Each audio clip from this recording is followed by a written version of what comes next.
Our next guest on Futbol Americas, Zack Steffen of Middlesbrough and the U.S. men's national team. Zack, welcome to the show. Great to have you. Thanks, man. Thanks for having me on. It's good to be here. So tell us a little bit about the move. How does the move, the on loan transfer to Middlesbrough, come about for you? It's really just about getting games. I've had two good seasons at City, so I feel like I want to get out on the field and play. And Middlesbrough were interested, and it was just a good option. And they're competing um, for promotion, so it's a good spot. And with the World Cup coming up, I want to feel good. I want to be in rhythm. What specifically about Middlesbrough attracted to you? I'm sure there were other options, but what was it about this club that kind of called your name and made it seem like the right fit at this time? Yeah, I mean, it's a very historical club, a big club in England, and in the Championship, with a great manager, and a very good goalkeeper coach. So that was definitely very attracting for me. It's interesting because you mentioned the history of this club. I think it was founded in the 1800s. We don't have a lot of history in the United States. For an American, what does it mean to play for a club with such history? And I'm sure the kind of fan pressure that I'm assuming comes with that. Yeah, it's really cool. I mean, yeah, 1800s, and MLS was created in 1994, 95, 96, I think. Yep. So that's yeah, it's pretty cool. And I know Brad Guzan was here, and they loved him. So I'm really excited about the season, and to get games, and just to improve on the field. There's a lot of stereotypes I feel like out there about the championship, blood, guts, and thunder. What have people been telling you about what to expect at that level? Yeah, I mean, I've definitely heard all that as well. But the guys on the team actually say it's obviously it's competitive and it's physical, but they say it's not as physical as everybody hypes it up to be. So I guess we'll see. We don't have promotion relegation here in the United States, but you're playing for promotion. Do you have any idea kind of how that'll affect the urgency of every game for you? Yeah, I think I do a good job of taking each training one day at a time, and each game one game at a time. So um, that's really all you can do, especially when you're trying to be promoted. You really just got to focus on each game and trying to get 3 points in each game. And that's really all you can control, and that's what I'm going to be focusing on. People will see Premier League to Championship, I think, objectively they'll say, okay, that's a step down. Clearly, it's the right step for you. Can we dig down a little bit on why you feel that way? Yeah, I think it's yeah.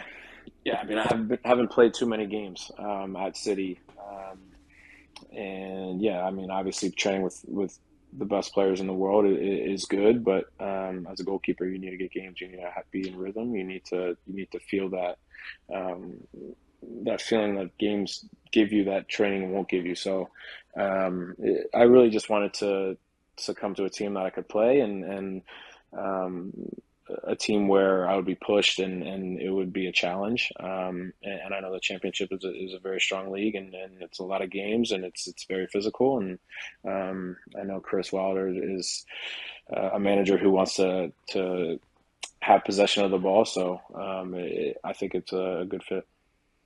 How tough was it at City when you were getting the reps with the national team, but not necessarily at club level?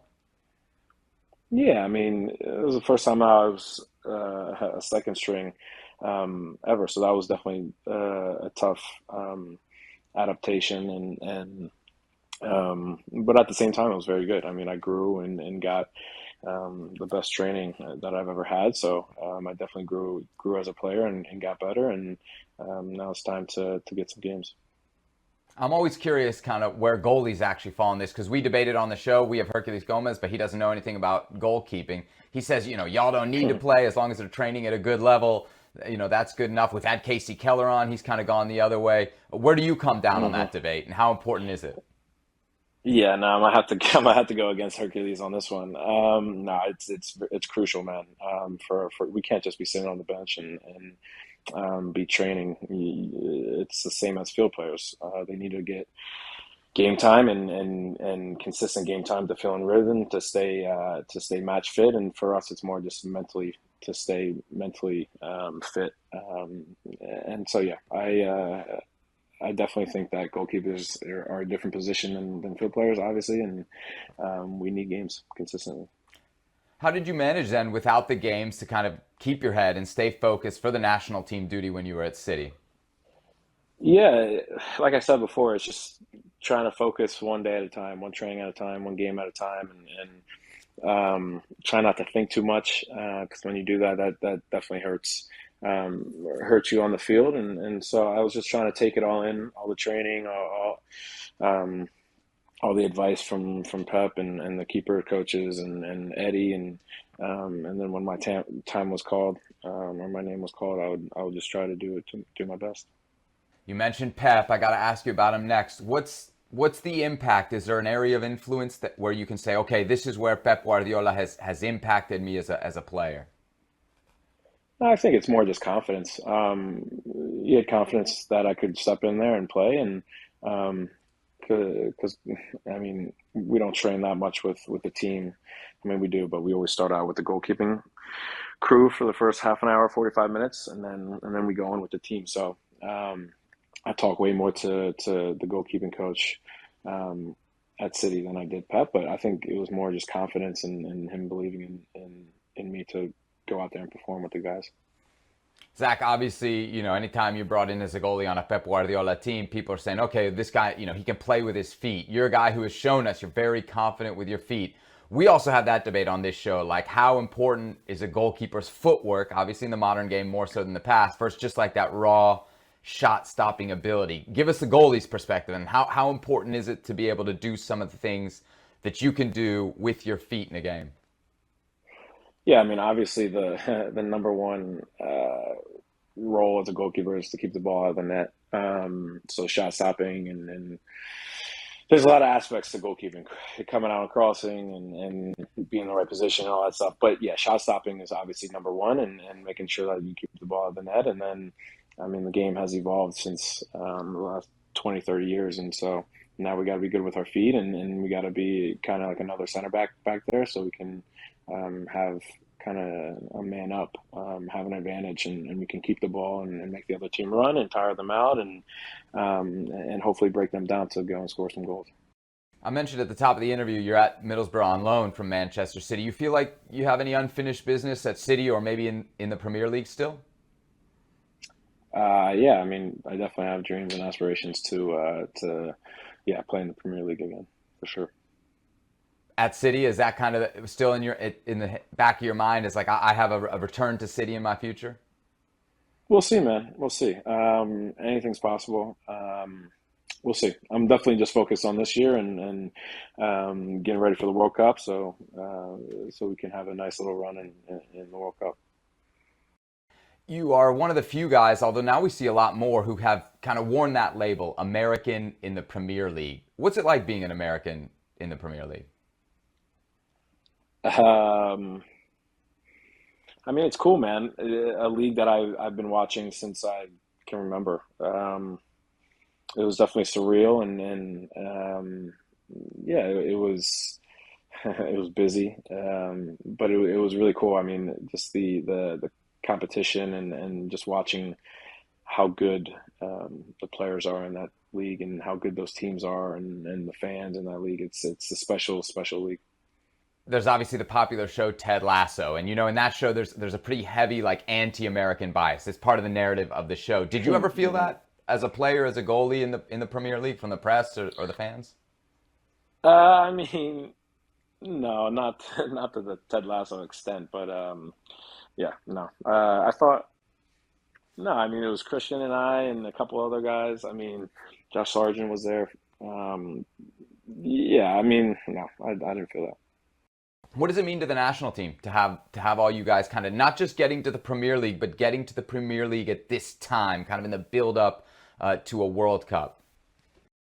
Yeah, it's really good. It's really important for our players, the national team players, to get over to Europe and to play in these top leagues in the world. And play against the best of the best. So that's what we need with the national team, and that's how we're going to grow, and that's how we're going to get better, and make sacrifices, being away from family and friends, and yeah, being far from home, and it's all going to pay off, and as long as we keep wanting to get better, and yeah, just strive for greatness, and it's what the national team needs, and yeah, we're very young with the national team right now, but hopefully in the future all this will pay off. I mentioned Ted Lasso. Let's talk about another American manager, Greg Berhalter. I wonder what his reaction was and what kind of conversations that you guys had were before and around this move, because you guys obviously have a relationship, going way back. Yeah, no, he's just happy that I'll be playing. He wants his players playing, and as long as we're in good situations, and can be playing week in and week out, that's what, and so we can have a rhythm. That's what he wants for us. You know him from your days with Columbus Crew. Has he changed a lot as a manager to kind of the guy that we see now in charge of the national team? Yeah, I mean, I think he's a very smart guy, and he's a guy that does not get complacent. So he's always evolving, he's always adapting and growing. So he's definitely changed, but there's definitely some things that he does the same, and yeah. What's the level of comfort for you just to have a coach at the national team level that you've worked with before? I just can imagine that's got to be a huge advantage for you when you step into camp every time. Yeah, I mean, it's nice that we have a good relationship, and he knows how to push me, and I know how to communicate with him, and yeah, we have a good relationship where we both want to grow and get better, and we care about the team and the players around us, so we want to push them, and it's a good relationship and a really good culture that he's brought into the national team. You mentioned the World Cup a few times. Do you see yourself trying to hold on to the number one spot as the starter right now, or do you see yourself fighting for that job? Here we are 4 months from Qatar. Yeah, I think every position out there is up for grabs. So um, yeah, nothing's given, nothing's handed out for free. So we got to work, and that's what makes you better, competition. So definitely looking forward to the season, and then looking forward to the national team games, and the lead up to the World Cup. How do you handle that? Like, you're clearly working towards a World Cup, but the way to get there is very much in the day-to-day in front of you. Is it a challenge to kind of stay focused with that huge opportunity looming? Uh, Not really. I think we're just used to it by now. It's just our job, and it's really all that time away. The World Cup being 4 months away. I mean, that's all you can do is work hard, and put in the sacrifice, the consistency, the effort each and every day, and the World Cup will come up, and hopefully we're all in rhythm, and feeling good. So tell me a little bit about the competition between you and the other goalies, like when you're in national team camp.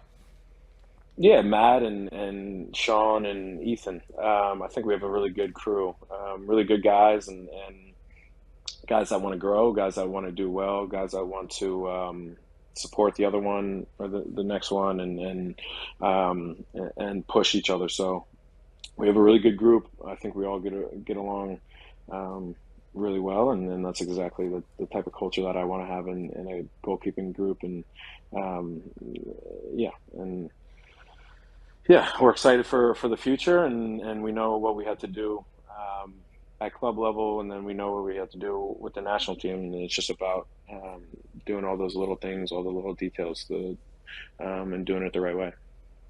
It's a good group. There was a time when, there were 4 or 5 Americans as starting goalies, or at least goalies in the Premier League. What do you think kind of overall state of American goalie right now? Yeah, I think we have a lot of potential. I think we're coming into our primes, or we're in our primes, and this next season, these next 2 seasons are going to be very crucial for myself and for the rest of the gang, and we just got to buckle in, and focus, and take some steps forward. Let's focus in on the World Cup before we let you get out of here, because I'm sure being over in England, there's a lot of people in your mentions, a lot of people talking about that USA-England game in the group phase. So let's focus in on that. When you saw that pop up and you know your history, having been in that country for a long time, what did you think of that potential matchup? Yeah, I thought I mean, it's funny how the world works. It's funny how life works. Kind of like a full circle moment. And yeah, just watching the U.S.-England games in the past, and so yeah, it's pretty cool, man. I'm definitely really looking forward to it, and playing against some of the city teammates and all that. So it's gonna be a good time. You mentioned full circle moment. Do you remember where you were when you were watching it when the U.S. got that draw in 2010? Was that a big memory for you? Yeah, absolutely. I felt bad for Rob Green, but I was yelling. I was at home in my basement with my friends and family watching it. Mm. You remember that deuce goal. You felt bad for Green, but you loved it from Clint, right? Absolutely, absolutely. We'll take it. We'll take it. What about this World Cup? I'm sure you heard the comments from Christian Pulisic, your teammate. You're going there with the intention to win the World Cup. You hear that from him. How similar is that to kind of the actual talk in the locker room amongst the guys? Yeah, I mean, we believe that. Why go there and not have that mentality? That's exactly what the culture and the mentality that Greg and his staff has brought into the national team, and that's the type of mentality that we as competitors go into games and training. We want to win everything. Do you see that as kind of the black and white line between success and failure at the World Cup? We've talked to Greg Berhalter on the show about it. Christian Pulisic mentioned it. We had the president of the federation on it. Is it group phase survival means it was a good World Cup for you? No, not at all. That's what I mean. I don't want to say expect, but that's our first goal. We have many goals for the World Cup, and that's the first goal. What does it take then to get out of the group phase when you look not just at England, but everybody else in the group? Yeah, man, it's just being together and enjoying it. For one, just having fun and just taking it all in for what it is, and that's the World Cup, which is a very special for most of us, for all of us. It'll be, I think, for all of us, maybe besides DeAndre, it'll be our first World Cup. So take it all in, stay together, be a team, and then just going out there and executing our roles and our game plans. So a lot of first World Cuppers. Where does the leadership come from then? How do you generate leadership in a group where there's not a lot of guys who have been through a World Cup? I think a lot of the leadership comes from the guys who have been over here in Europe, and honestly, I want to say 75% of us are leaders on that team, because we all have the same goal. We all have the same drive. We're young, but we're not so young. I'm 27, but we have that drive. Come on, bro, that's young. Passion. Yeah, it's kind of young. We're young, and we have that passion and energy and drive that we want to prove people wrong, and we want to prove to people that we can play, and that we're a force to be reckoned with, and we believe that. Mm. A lot of people would look at the lack of experience and say that's a weakness. It sounds to me like you view your youth as kind of a strength for this team. Absolutely. Like I said, we have a lot of motivation, a lot of passion, a lot of energy, and that'll go a long way. Awesome. All right, there he is, Zack Steffen, one of the goalies for the U.S. men's national team, the starter for Middlesbrough in the championship. Zack, thanks so much for the time, man. Appreciate you here on Futbol Americas. Well, thank you very much for watching ESPN on YouTube. For more sports highlights and analysis, be sure to download the ESPN app. And for live streaming, premium content, and let's not forget as well, ESPN FC 7 days a week. Subscribe to ESPN Plus.